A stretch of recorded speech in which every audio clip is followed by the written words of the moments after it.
Good afternoon. अभी corona गया नहीं है और मॉनसून आने वाला है। मैं सबको ये बताना चाहती हूँ कि मॉनसून की बीमारियाँ कहीं गई नहीं हैं।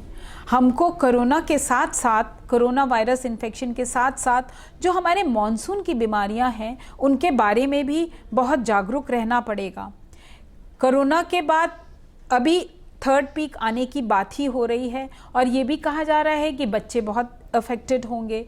बच्चे शायद इसलिए अफेक्टेड होंगे कि उनको वैक्सीनेशन नहीं लगा है, लेकिन मेरा मानना ये है कि अगर सारे माँ बाप, दादा दादी, सब घर के नौकर चाकर सबको वैक्सीनेशन लग जाएगा तो शायद बच्चों पे असर कम आएगा। रही बात इन्फ्लुएंज़ा की, तो इन्फ्लुएंज़ा एक मौसमी बीमारी है।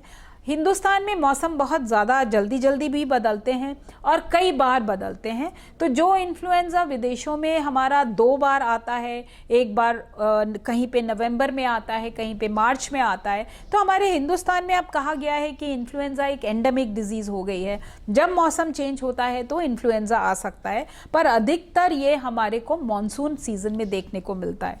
इसके सिम्टम भी जुकाम, खांसी, बुखार होता है।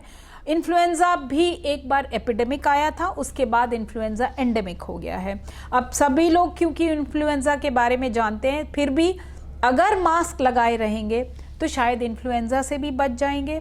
मास्क लगाना बहुत ज़रूरी है, बार बार हाथ धोना बहुत ज़रूरी है। और अगर इन्फ्लुएंज़ा होता है तो आमतौर पे 4-5 दिन का बुखार, खांसी और ज़ुकाम होता है, जो कि साधारण दवाइयों से ठीक हो जाता है। इसमें एंटीबायोटिक्स लेने की बिल्कुल ज़रूरत नहीं होती है।